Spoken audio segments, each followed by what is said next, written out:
love that story. Stephen King, big fan. And I haven't read nearly enough of his novels. I've read most of his short fiction. Again, I really like short fiction. I can't delay the gratification long enough to invest in a 500-page tome. But let's see, who else do I? So Stephen King, H.P. Lovecraft, those are the two that immediately come to mind.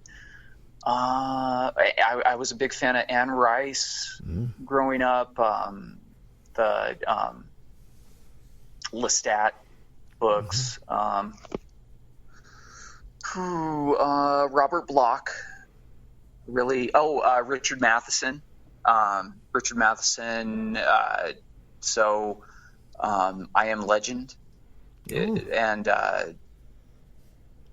he wrote a number of episodes of The Twilight Zone. Wow. Again, ironic twist endings. Big fan.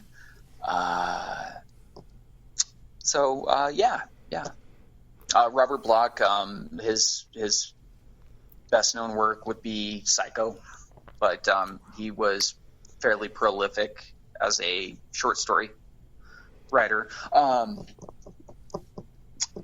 my goodness. I know you know who it is. Help me out. Ray Bradbury. Is another favorite. All right. Now you have this anthology, and you of course said that you brought it to Spooky House Press. How did that happen? How did you discover? That was total luck. Rob and I are both members of a writing group. It's which one is it?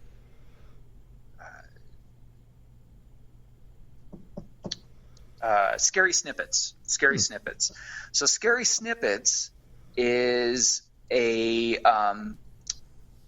a collection, and I'm trying to. What is the publisher is? Oh, their name escapes me. But anyway, Scary Snippets is a series that this publisher puts out, and this is also flash fiction. I'm a member of their Facebook group, and so is Rob. And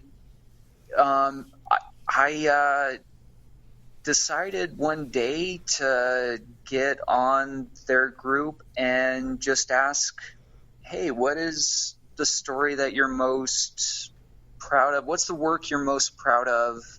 And where can we all read it? And people were posting the works that they were most proud of. And Rob shared his, and it was one of the stories from his collection, People. And I actually listened to the audio book of that on my recent trip as well, and really enjoyed that. But he mentioned that, and so I inquired. I sent him a message. Hey, so you published this? Are you interested in other manuscripts? Would you be interested in taking a look at a collection that I have? And he did, and the rest, as they say, is history. So, yeah.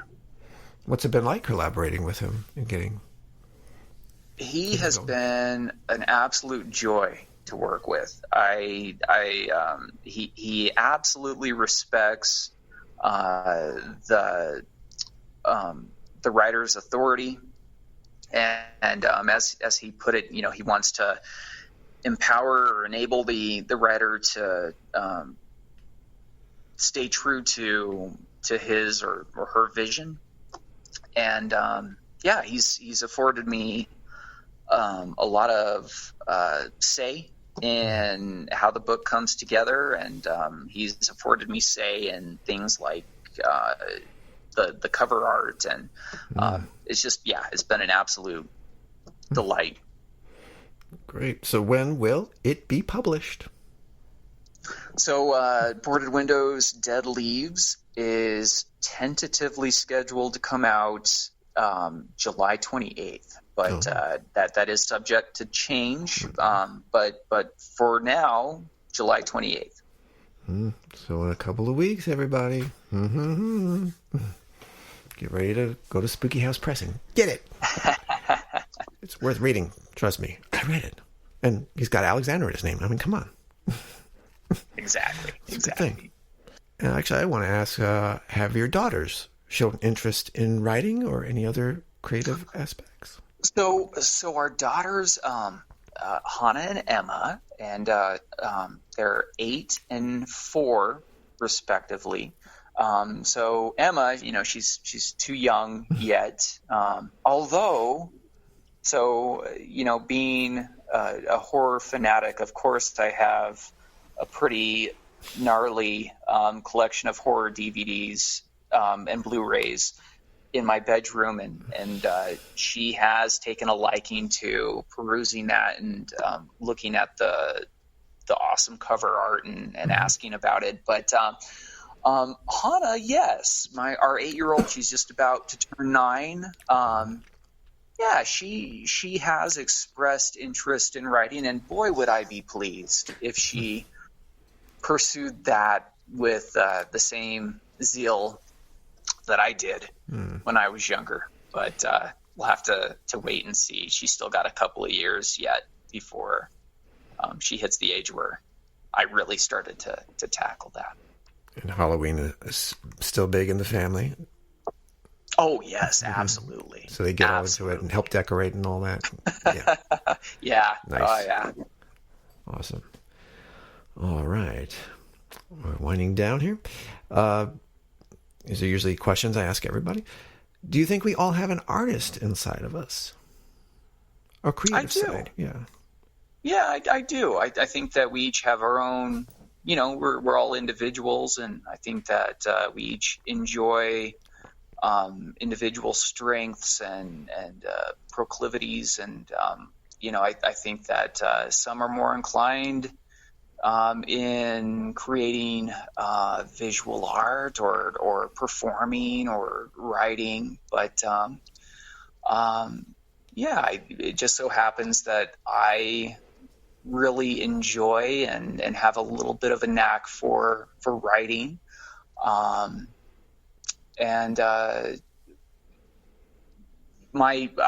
actually friends with the cover artist for the anthology, and he's also a writer. That's actually how I befriended him. He had a story in the same issue that Warm and Tender is featured in, but he's a double threat. He can write and he can draw, but he's a fantastic visual artist. I'm in awe of what he can accomplish in that way, and even though I initially wanted to pursue visual art myself, there's he blows me out of the water there. But I think that everybody does have the potential, but you have to put in the footwork to hone your skill, and I think that we do have natural inclinations one way or another. So, determining just what type of art you're best suited to pursue is the first part of the challenge, and then actually putting in the time and effort to hone that skill. And I'm sure as a teacher, you've seen students probably surprise you, like, wow, this kid really can write. Oh, yes. Oh, yes, absolutely. Actually. Yep. That's great. So, any advice for future writers? Well, do what you love. We live in a time where it used to be for much of human history that, it only really extremely lucky, albeit extremely talented people were, afforded a wider audience. And nowadays, anybody with a modicum of talent is able to seek an audience, and it's a great time to be interested in art and writing. And I suppose the advice I would provide is follow what you love, but there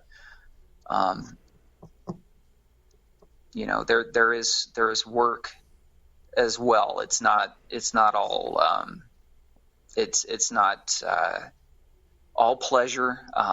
You need to put in the effort as well. Some sweat equity. Yes. Great phrase. Is there any way that people can, obviously they could go to Spooky House Press eventually to see your work. Is there any other places they can see your work or connect with you online? Yeah, so I do have an author page. It's Michael Jess Alexander at WordPress.com. Mm-hmm. Although probably the easiest way to, other than just plugging that in, if you just Google my name, a number of my works do come up first. So that's one way. And the final question: why does art matter? Why does art matter? Oh boy, that's a deep one. Yes. I absolutely, it absolutely does matter, and for a multitude of reasons. I think that literature is important in particular, and this applies to other forms of art, but we find shared humanity in works of art, and literature is really adept at this, but I can certainly think of instances in my upbringing where a work of literature made me realize that difficult or important experiences from my life weren't unique to me, and that other people had similar experiences. And that's a very important aspect of art and literature. But in addition to that, it's fun. Good answer. A little deep and a little light, and a little warm and a little tender. Comes full circle, see? Well, I thank you for being on the show, Michael. It's been an absolute pleasure sharing your story, and good luck with the book. Make sure you check it out, everybody. Yes.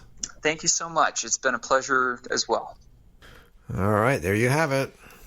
Thank you once again, Rob Ottone, for connecting us and letting me meet another talented writer.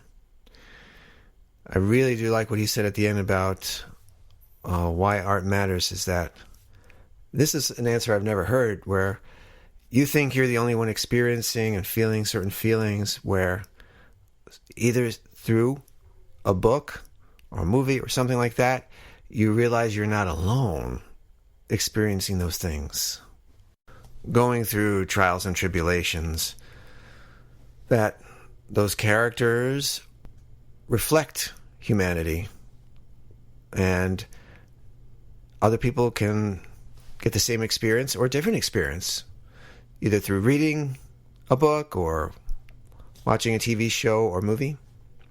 I get it. I mean, some movies have changed me.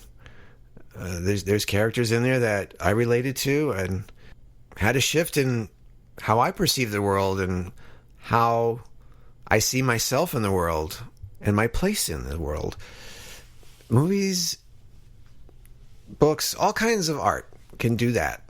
It is so true. I really appreciate him